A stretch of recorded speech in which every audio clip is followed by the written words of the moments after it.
Hi friends, good morning. This is Tulasi. Welcome to Tulasi vibes. ఈరోజు బ్లాగ్లో నేను డైలీ ఎర్లీ మార్నింగ్ 4 o'clock నుంచి afternoon వరకు చేసేవన్నీ షేర్ చేస్తానండి. ఎవ్రీడే కూడా ఇలానే ఉంటుందని ఏముండదు, ఒక్కొక్కసారి కొన్ని చేంజెస్ ఉంటాయి. మార్నింగ్ 4 o'clockకి లేచేసి నేను వామ్ వాటర్ తాగుతానండి. కొంచెం వామ్ వాటర్ అది తాగాక ఫ్రెష్ అప్ అయ్యి ఇల్లంతా అయితే చిమ్మి క్లీన్ చేసేసుకుంటాను. ఎందుకంటే నేను వచ్చేసరికి బ్యాడ్మింటన్కి డైలీ వెళ్తానండి. నేను 1 hour ఎక్సర్సైజ్ చేస్తాను. అవి వచ్చాక కొంచెం మనకి రెస్ట్ తీసుకోవాలనిపిస్తుంది కదా, అందుకే ఈ పనులన్నీ ముందే చేసుకొని వెళ్తాను. మా పనమ్మాయి లేదు కదండి, అందుకే నేనే అన్నీ చేసుకోవాల్సి వస్తుంది. అందుకే ఎర్లీగా చేసుకున్నామంటే అందులో ఎండాకాలం కాబట్టి మనకి అలసటగా ఉంటుందన్నమాట, ఎక్కువ స్వెట్టింగ్ రిలీజ్ అవుతుంది. అందుకని మార్నింగ్ ఎర్లీగా పనులు చేసుకుంటే ఎండ అది రాకముందు కొంచెం నీరసం లేకుండా ఉంటుందన్నమాట.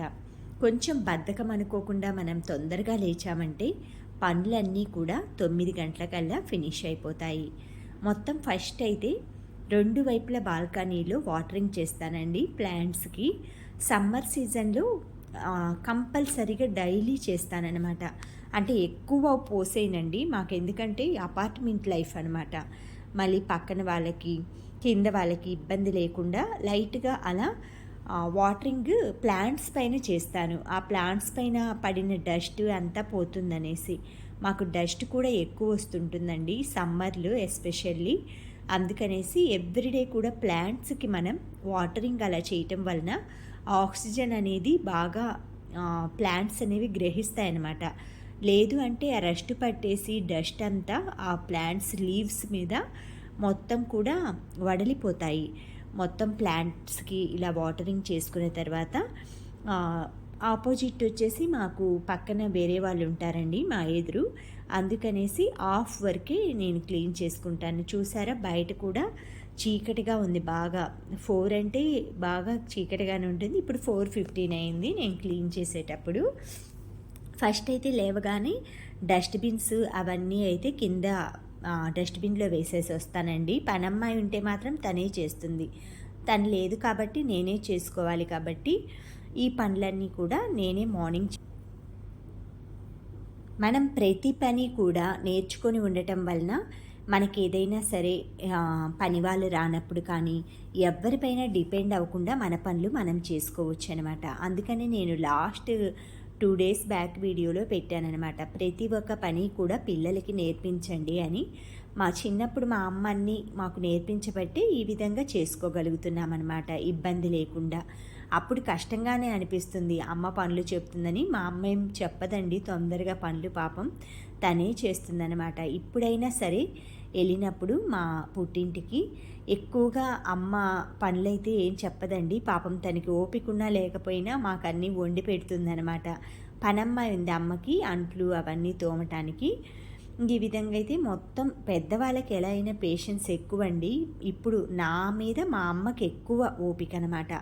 మా పిల్లలకి వచ్చేలేకి కొంచెం తగ్గుతూ ఉంటుందన్నమాట. అట్లా జనరేషన్స్ పెరిగే కొంది పిల్లలకి ఓపిక కూడా తగ్గిపోతుంది. అందులో ఇలాంటివన్నీ కూడా రెడీమేడ్గా వచ్చేస్తున్నాయండి. స్టెన్సిల్స్ అని ఇలా ముగ్గులు వేసేవి. చాలామందికి ముగ్గులు కూడా రావన్నమాట. ఇప్పుడున్న పిల్లల జనరేషన్స్కి చదువుకుంటాం అలా ఉన్నారు కదా. కానీ చాలామంది అయితే యూట్యూబ్స్ కానీ అలా చూసి నేర్చుకొని ఇంట్రెస్ట్ ఉన్న వాళ్ళైతే చక్కగా ఇప్పుడు కూడా పిల్లలు చాలామంది పేరెంట్స్ని నేను కొంతమంది చెప్తుంటే వింటున్నానండి. మా అమ్మాయి ఇవాళ టాస్క్ ముగ్గులు వేసిందండి, ముగ్గు వేయటం నేర్పించాను. సమ్మర్ సీజన్లో పిల్లలకి ఇలాంటివి నేర్పించండి. ఎక్కువగా ఫోన్లు, టీవీలు, కంప్యూటర్సు ఇలాంటివన్నీ అలవాటు చేయకుండా మనకి చాలా పాత గేమ్స్ ఉంటాయన్నమాట. మనకి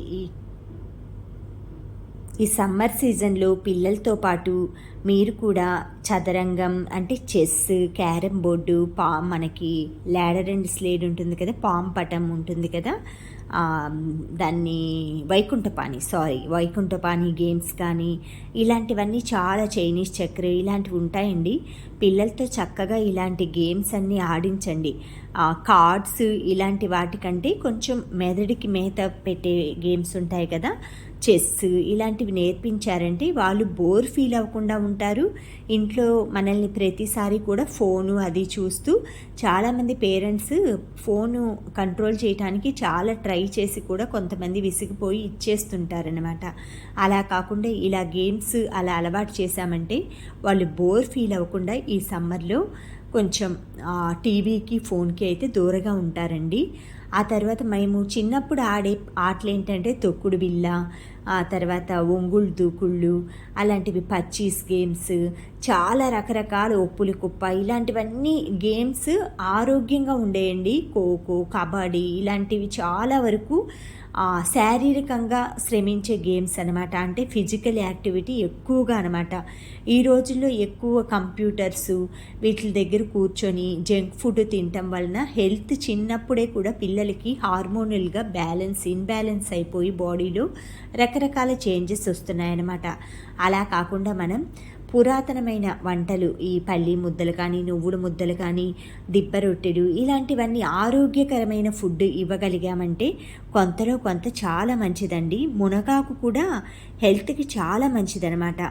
మీరు డైలీ ఏదో ఒక ఆకుకూర వారానికి 4 days అయినా సరే ఆకుకూర పప్పు అలా చేసి పెట్టండి. పాలక్ పన్నీరు ఇలాంటివన్నీ ఏదో ఒక రకంగా ఆకుకూరనైతే మన బాడీలో ఒక పార్ట్గా చేసుకోండి అనమాట. ఐరన్ ఎక్కువగా ఉన్న లీఫీ వెజిటబుల్ ఏదైనా ఉందంటే అది మునగాకండి. మునగాకుని అట్లీస్ట్ 10 days 1 week అయినా ఒక్కసారి పప్పులో కానీ లేదా కొంచెం పెసరపప్పు అలా వేసి ఫ్రై లాగా చేసి కొబ్బరి కారం అలా వేసుకొని అన్నంలో కలుపుకొని తినచ్చండి. చాలా బాగుంటుందన్నమాట. రసం పెట్టుకుంటే సైడ్ డిష్గా ఈ మునగాకు పెసరపప్పు కర్రీ చాలా బాగుంటుంది.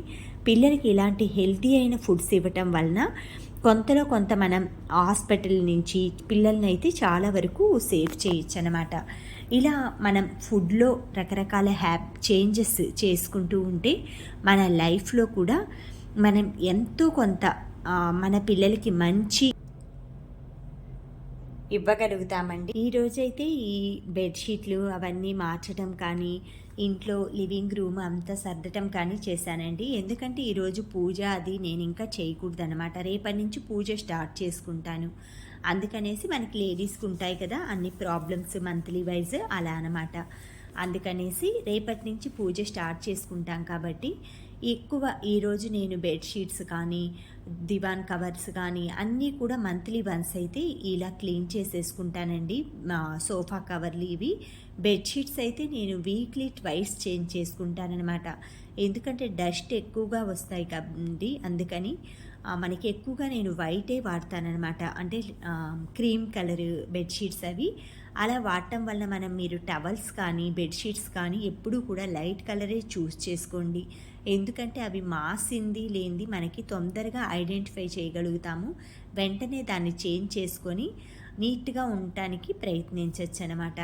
తర్వాత మునగాకు పప్పు కోసం కందిపప్పు, పచ్చిమిర్చి, ఉల్లిపాయ, పసుపు వేసి బాయిల్ చేస్తున్నానండి. ఫస్ట్ కందిపప్పుని ఇలా బాయిల్ చేసుకొని తర్వాత పప్పు అది వెనుపుకున్న తర్వాత కొంచెం తాలింపు అది వేసుకొని మునగాకునైతే ఫస్ట్ ఆయిల్లో ఫ్రై చేసుకోవాలండి. చాలా బాగుంటుందన్నమాట ఈ మునగాకు పప్పు. కొంతమంది ఏంటంటే ఆకుల్లా ఉన్నాయి ఎలా తినగలం అనుకుంటారు, బట్ పేస్ట్ లాగా వేస్తే అయితే బాగుండదండి. ఇది మునగాకు ఆకులుగానే ఉంటుంది. ఎంత బాయిల్ అయినా సరే అది తొందరగా వెనగదనమాట, అంటే ఆ పప్పులో వేసినా కూడా. అందుకనేసి మనం పప్పులో కాకుండా ఇలా తాలింపులో వేసేసామంటే తొందరగా మగ్గిపోతుంది. దాని టేస్ట్ కూడా పచ్చివాసన అలా లేకుండా చాలా బాగుంటుందన్నమాట. మునగాకంతా కొంచెం దగ్గరికి వచ్చాక టమాటాలు యాడ్ చేసుకుంటాను. తర్వాత లైట్గా మీరు చింతపండు జ్యూస్ కానీ లేదా మామిడికాయ తురుము కానీ చింతపండు జ్యూస్ ప్లేస్లో వేసుకొని ఆ తర్వాత సాల్ట్ వేసేసుకొని వెనిపి తాలింపు ఆల్రెడీ వేసాం కాబట్టి ఇంకా తాలింపుతో పని లేదనమాట. చాలా బాగుంటుంది. ఇలా చూసారు కదా ఎంత ఆకు వేసానో, మనం గుప్పెడు కూడా అవ్వలేదండి. ఆకుకూర ఏదైనా సరే ఆరోగ్యంగా ఉన్న కర్రీస్ అన్నీ అంతేనేమో తక్కువగా అందుబాటులో ఉంటాయి, కానీ బెనిఫిట్స్ ఎక్కువ ఉంటాయి. టమాటాని యాడ్ చేసుకున్నాను. టమాటా కూడా చాలా వరకు పులుపునైతే మనకి ఈ కర్రీకి అందిస్తుంది. మీరు కొంచెం లైట్గా చింతపండు వేసుకుంటే సరిపోతుంది. లేదు అంటే నేను మామిడికాయ తురుము పెట్టుకుంటానండి. 6 months కలా అమ్మ వాళ్ళు ఊరు వెళ్ళినప్పుడు పునరస్ కాయలను ఉంటాయన్నమాట, పుల్ల మామిడికాయలు. అవి మనకి తురిమి మనం డీప్ ఫ్రిడ్జ్లో పెట్టుకున్నామంటే డైలీ కూడా కర్రీస్లో వాడుకోవచ్చు. నేను నెక్స్ట్ వీడియోలో చూపిస్తాను. ఇందులో స్కిప్ అయిపోయింది అనమాట, క్లిప్ షూట్ చేయలేదు. తర్వాత దోశకైతే పప్పు అది తొందరగా చేసుకున్నానండి. ఈరోజు ఏంటంటే లివింగ్ రూమ్ అదంతా సర్దే పని ఉందన్నమాట. అందుకని ఈ పనులన్నీ అయితే తొందరగా చేసేసుకున్నానంటే నేను అన్నీ సర్దేసుకొని నీట్గా మొత్తం అయితే ఫ్రెష్ అప్ అవ్వచ్చు అనేసి తొందరగా అయితే వంట పని పప్పు చేసేసాను. మా వారు లంచ్కి వచ్చే టైంకి రోటీ కానీ రైస్ కానీ చేస్తాను. తర్వాత ఉల్లిపాయ దోశ పోసుకుంటున్నానండి. ఆనియన్ కొంచెం మనకి హోటల్లో ఎక్కువ వెళ్ళినప్పుడు మనం ఆనియన్ దోశ ఇలా స్పెషల్ వెరైటీస్ ఆర్డర్ ఇస్తాం కదా, ఇంట్లో కూడా మనం ఇలా దోశ పిండిలో ఆనియన్స్ ఇలాంటివి వేసుకున్నామంటే బయట ఎక్కడో హోటల్స్కి వెళ్ళి ఎంజాయ్ చేయక్కర్లేకుండా ఇంట్లోనే హెల్తీ వర్షన్లో హెల్తీగా దోశలు ఇలా అయితే ఎంజాయ్ చేయొచ్చు. మనం బయట పార్సిల్ అలా తెచ్చుకున్నా కూడా ఇంటికి వచ్చేలేకే చల్లగా అయిపోవటము. బయట ఎక్కువగా నాకైతే బయట ఫుడ్ కంటే ఇంట్లో ఫుడ్డే ఇష్టంగా ఉంటుందండి. చక్కగా పీస్ఫుల్గా ఎంజాయ్ చేస్తూ తినచ్చు అనమాట.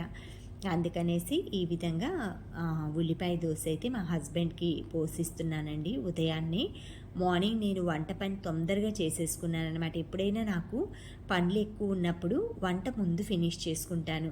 ఎందుకంటే ఈ పనుల్లో పడేసి వంట పని లేట్ అయిపోయిందనుకోండి, ఆ టైంలో బయట కర్రీస్ కొనుక్కోవటము ఇలాంటివన్నీ చేసుకోవాల్సి వస్తుందన్నమాట. హెల్తీ లైఫ్ స్టైల్ లివింగ్ చేసేవాళ్ళు హెల్తీగా ఉండాలంటే ఎక్కువగా హోమ్ ఫుడ్డే ప్రిఫర్ చేయండి బయట ఫుడ్ కంటే. బయట ఫుడ్ కొనొద్దనట్లేదు, కొన్ని ప్రోడక్ట్స్ బయట కూడా చాలా బాగుంటాయండి. ఇప్పుడు ఎక్కువగా ఆర్గానిక్గా న్యాచురల్గా ఫుడ్స్ కానీ మనకి స్నాక్స్ కానీ చాలామంది మంచి పద్ధతుల్లో చేస్తున్నారు. బయట వాళ్ళని కూడా ఫుడ్ ఎంకరేజ్ చేయండి, ఎందుకంటే వాళ్ళ బిజినెస్లు కూడా రన్ అవ్వాలి, ఎకనామిక్గా గ్రోత్ అవ్వాలి. మన స్టేట్ కానీ మన కంట్రీ కానీ ముందు ఉండాలంటే ప్రతి ఒక్క చిన్న వ్యాపారులనైతే ముందు ఎంకరేజ్ చేయండి. చిన్న వ్యాపారులు అంటే ఇలా ఉంటారు కదండి, ఫుడ్ ఐటమ్స్, కారం పొడులని, నెయ్యి అని, శనగపప్పు పొడి ఇలాంటివన్నీ ఆరోగ్యానికి మంచి చేసేవి ఉంటాయి కదా. కొన్ని పికిల్స్ ఉంటాయి. ఇలాంటివి అప్పుడప్పుడు మనం పర్చేస్ చేయొచ్చు అనమాట. బయట అంటే ఎక్కువ క్వాంటిటీ మనం పెట్టి అదంతా ఏదో తినాలి అనిపించినప్పుడు దాన్ని పెట్టుకొని తినే బదులు బయట మనకి మంచి వేలో చాలామంది రెడీ చేస్తుంటారండి. వాళ్ళంతా ఫుడ్ విషయంలో అయితే హైజీనిక్గా చేస్తారనమాట చాలామంది. నేను లాస్ట్ టైం మేము ఆర్డర్ ఇస్తామన్నమాట అయ్యప్ప స్వాముల దగ్గరికి. మా హస్బెండ్ అలా వెళ్ళేప్పుడు అన్ని కిలో అలా ఆర్డర్ ఇస్తామన్నమాట. చెక్కలు, జంతికలు ఇలాంటివన్నీ, మిఠాయి, స్వీట్లు ఆయన బాగా చేసిస్తారనమాట. కొంచెం ఫిజికల్ హ్యాండిక్యాప్డ్ ఉంటుందన్నమాట హ్యాండ్. నేను వాళ్ళ దగ్గరే కొంటానన్నమాట. షాప్ అయితే మంచిగా నీట్గా అన్ని డ్రై ఫ్రూట్స్ అన్నీ అమ్ముతారు జగ్గైపేటలోనే. చాలా బాగా చేస్తారనమాట. అయితే ఒక్కసారి ఒక పర్సన్ అనమాట ఇలా సజ్జబూరిల్లో కొంచెం ఇసుక తగులుతుంది అన్నారు. ఆ రోజు వాళ్ళ వైఫ్ లేరంట, పని వాళ్ళు చేశారంట. బెల్లం అది సరిగా క్లీన్ చేయలేదేమో పాపం. మొత్తం అండి నా ముందే అనమాట, నా కళ్ళ ముందే ఆ టిఫిన్లో ఉన్న సజ్జబూర్లన్నీ తీసుకెళ్ళి డస్ట్బిన్లో వేశారు. అప్పుడు అనిపించింది అనమాట, ఈ రోజుల్లో క్వాలిటీతో పాటు నమ్మకం ఇవన్నీ మెయింటైన్ చేసే వాళ్ళు ఉన్నారు కాబట్టి బిజినెస్లు కానీ ఇలా మనుషులకి నమ్మకం కానీ రన్ అవుతుందని. చాలామంది ఏంటంటే ఎన్ని అన్నా కూడా మోసం చేస్తూ ఉంటారు, తోసేసుకొని వెళ్తూ ఉంటారు, చాలామంది కన్నింగ్గా ఉంటారనమాట. అలా కాకుండా ఇలా నమ్మకంతో చేసే ఏ బిజినెస్ అయినా కూడా సక్సెస్ అవుతుందండి. ఇలా నేను ఇవి వచ్చేసి రాగి ఇవ్వండి, డాక్టర్ కాపర్స్ నేను తీసుకున్నది. బ్రాండ్ వచ్చేసి చాలా సంవత్సరాలు అయిందనమాట. ఇవి వీక్లీ వన్స్ అయితే నేను క్లీన్ చేసి పెట్టుకుంటానండి. రాగి గ్లాసులు, వాటర్ బాటిల్స్, మగ్గు అన్నీ. ఎందుకంటే డైలీ అయితే క్లీన్ చేయను, డైలీ నార్మల్ సోప్ తోటి క్లీన్ చేసుకుంటాను గ్లాసులు, బాటిల్స్ అవి. ఇవి వచ్చేసి పీతాంబరి వేసేసి కొంచెం మనం లిక్విడ్ ఉంటుంది కదా, విమ్ లిక్విడ్ ఏదో సోపు అలాంటిది వేసేసి ఫస్ట్ మీరు ఒక 2 minutes పీతాంబరి పట్టించి పెట్టండి గ్లాసులకి వాటికి. తర్వాత అవన్నీ పట్టేసిన తర్వాత ఒక్క 2 మినిట్స్ తీసుకొని ఆ పీచ్ ఉంటుంది కదా, స్క్రబ్బర్ వేసి నీట్గా రఫ్ చేసుకోండి. చాలా షైనింగ్గా వస్తాయండి. అసలు మనం ఇంట్లో పెట్టుకున్నా కూడా ఈ రాగి, ఇత్తడి ఇలాంటివన్నీ మనకి అవొక ఆర్నమెంట్ లాగా అనమాట. అంటే మనకి గోల్డ్ ఎలాగో ఫ్యూచర్లో ఇత్తడి కూడా మనకి బ్రహ్మంగారు చెప్పారు కదా, పుత్తడి అంత రేటు పెరుగుతుందని. చాలామంది ఇత్తడి, రాగి ఇలాంటివి ఐటమ్స్ మార్చుకోకండి. దేనికైనా యూజ్ అవుతాయన్నమాట. మనకి డెకార్గా కానీ ఇంట్లో మనం మన పాత వాళ్ళు అమ్మమ్మలు, నానమ్మలు, అమ్మలు మన కోసం ఎంతో కష్టపడి ఎంతో పాపం వాళ్ళు ఆ టైంలో మా అత్తయ్య చెప్పేవాళ్ళనమాట. వాళ్ళు 2 రూపీస్ కిట్టీ వేసుకొని కూడా ఆ రోజుల్లో ఏదో ఒక గంగాలం, బిందె అలాంటివన్నీ ఇంట్లో లేడీస్ సమకూర్చుకునే వాళ్ళంట. అవన్నీ మనం ఎంతో అపురూపంగా జాగ్రత్త చేసుకోవాలి. అంతేకాని అవి బయట అమ్మేసేసుకోవటం, మార్చేసేసుకొని యూనిక్ పీస్లు కొత్తగా వచ్చాయి నాన్ స్టిక్ అవి ఇవి అనేసి అలాంటివి ఏం కొనద్దండి. ఇత్తడి, రాగి కంటే ఏది కూడా అంత ప్లాస్టిక్ ఇవన్నీ కూడా ఏది నాన్ స్టిక్ కానీ ఈవెన్ ఎంత కాస్ట్లీ అయిందైనా సరే అండి, వీటి ముందు దిగదుడిపే అనమాట. మనం ఎన్ని సంవత్సరాలైనా సరే మెమరీస్గా ఉంచుకోండి. మీరు పెద్దవాళ్ళ మెమరీస్గా ఈ పాత్రలు అనేవి ఎవ్వరు కూడా చేంజ్ చేయొద్దు. పాపం వాళ్ళు ఎంత కష్టపడి కొనుంటారో కదా. ఈలోపు మొత్తం పనులన్నీ అయ్యంగానే నేను చేసిన పని ఇదేనండి. ఈరోజు మొత్తం లివింగ్ రూమ్ అంతా అయితే ఎవ్రీ మంత్ అయితే ఇలాగా సోఫా సెట్స్, దివాన్ సెట్స్ అన్నీ మార్చేసుకుంటాను. మొన్న మొత్తం ఉగాది అప్పుడు కర్టన్స్ అన్నీ చేంజ్ చేశాను కదా, ఇప్పుడైతే కర్టన్స్ అన్నీ సమ్మర్ సీజన్ అయిపోయే వరకు అయితే చేంజ్ చేయనండి. ఎందుకంటే సమ్మర్లో డస్ట్ వస్తూ ఉంటుంది, మనం ఎంత క్లీన్ చేసినా కూడా అవి కొంచెం ఇబ్బందిగానే ఉంటుందన్నమాట. అందుకని సమ్మర్ మొత్తం అయితే కర్టన్స్ అయితే చేంజ్ చేయను. ఎందుకంటే ఎక్కువగా నేను కర్టన్స్ అవేమి ముట్టుకోను అనమాట.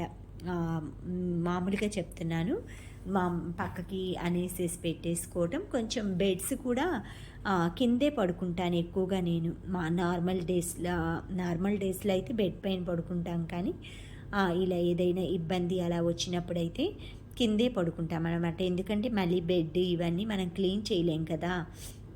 ఈ రోజుల్లో ఏంటి మూఢ విశ్వాసాలని ఉంటుందండి, కానీ ఎవరికి ఉండేవి వాళ్ళకు ఉంటాయన్నమాట. మనం ఏదైనా సరే నార్మల్ బెడ్ అంటే మనం వాడని ఉంటాయి కదా, ఏదైనా పాత మంచం అలా వేసుకున్నా కూడా మేము చిన్నప్పుడు అమ్మ పసుపు నీళ్ళు అలాంటివన్నీ చల్లి నీట్గా చేసేవాళ్ళు అనమాట. ఆ రోజుల్లో దేవుడికంటూ ప్రత్యేకంగా గది అది ఉంటుంది. ఇప్పుడు కూడా మేము ప్రత్యేకంగానే దేవుడికి అది గది ఉందండి. నాకు ఎక్కడికి వెళ్ళినా కూడా నా మ్యారేజ్ అయినప్పటి నుంచి దేవుడికి సపరేట్గానే గది ఉండేట్లుగా చూసుకునేదాన్ని నేను. అలానే దొరికేవన్నమాట ఇల్లులు కూడా. అట్లా ప్రతిదీ కూడా మనం ఉన్న దాంట్లోనే చిన్న ఇంట్లో ఉన్నామండి, పెద్ద ఇంట్లో ఉన్నాము. మేము ఇక్కడికి వచ్చినప్పుడు సింగిల్ బెడ్రూము, 2 పిల్లలు, చిన్న ప్లేస్, చిన్న స్పేస్ అనమాట. ఫస్ట్ అంతకంటే ముందు డబల్ బెడ్రూమ్ మా మ్యారేజ్ అయిన కొత్తల నుంచి. ఆ తర్వాత పిల్లలు అది పెద్ద అయిందాక డబల్ బెడ్రూము చాలా బాగుండేదన్నమాట అన్నీ. ఆ తర్వాత ఇక్కడికి వచ్చి 13 ఇయర్స్ అవుతుంది. వచ్చిన కొత్తల్లో అయితే చాలా అసలు అంతా రివర్స్ అయిపోయిందండి. ఏదో శని బట్టి అంటారు కదా, ఆ విధంగా వచ్చామన్నమాట మేము. అంటే మంచి లైఫ్ స్టైల్ వదులుకొని వచ్చాము. బట్ వచ్చిన కొత్తలో అయితే చాలా సఫర్ అయ్యామండి. పైన 4th ఫ్లోర్ అనమాట మాకు. ఆ 4th ఫ్లోర్లో పిల్లలు బుక్స్ కూడా లాగలేకపోయేదాన్ని అనమాట నేను. ఆ తాడు పెట్టి పాపం పిల్లలు ఆ బ్యాగ్ వేసుకొని వస్తే అలసిపోయేవాళ్ళు. ఆ తర్వాత మళ్ళీ ఫస్ట్ గ్రౌండ్ ఫ్లోర్కి వచ్చాము. 4.5 ఇయర్స్ బాధపడ్డాము. ఆ తర్వాత కింద గ్రౌండ్ ఫ్లోర్కి వచ్చాము. ఆ తర్వాత అయితే ప్రశాంతంగా పీస్ఫుల్గానే ఉండేదండి. అప్పుడు చాలా మొక్కలు వేసుకునేదాన్ని, అన్ని ఫ్రెండ్స్ కానీ చాలామంది బాగుండేవాళ్ళు అనమాట. అప్పుడు రోజులు వేరు, ఇప్పుడు రోజులు వేరు అంటారు కదండి. అలానే మనకి ఉన్న ఫెసిలిటీస్తో పాటు మనుషులు కూడా మారుతూ ఉంటారనమాట. తర్వాత మేము గ్రౌండ్ ఫ్లోర్ నుంచి 2nd ఫ్లోర్కి వచ్చాం, మళ్ళీ వేరే క్వార్టర్ ఇచ్చినప్పుడు. ఆ తర్వాత ఇప్పుడు 1st ఫ్లోర్లో ఉన్నామన్నమాట. ఎట్లా అయినా సరే అండి, మీరు ఎంత చిన్న ఇల్లు అయినా సరే గ్రౌండ్ ఫ్లోర్ లేదా 1st ఫ్లోర్లో ఉండేటట్లుగా అపార్ట్మెంట్ అయినా సరే మీరు కొనుక్కునే పని అయితే తీసుకోండి. ఎప్పటికైనా ఫ్యూచర్లో మనం సొంత ఇల్లు తీసుకోవాలనుకుంటే మీరు ఇండివిజువల్ హౌసే కట్టుకోండి, నా ఉద్దేశం అయితే. ఎందుకంటే ఇండివిజువల్ హౌస్ అయితే మన ఓన్ హౌస్ లాగా అనమాట. మనం ఏ పనైనా చేసుకోవచ్చు చక్కగా. డబ్బులున్నప్పుడు పైన ఇల్లు వేసుకోవచ్చు, లేదు మొక్కలు పెంచుకోవచ్చు, చక్కగా కారు పెట్టుకోవచ్చు. అందుకని నా ఉద్దేశం అయితే ఇండివిజువల్ హౌసే నేను ప్రిఫర్ చేస్తానండి. డబ్బులుండి మనం కట్టుకోవాలనుకుంటే చక్కగా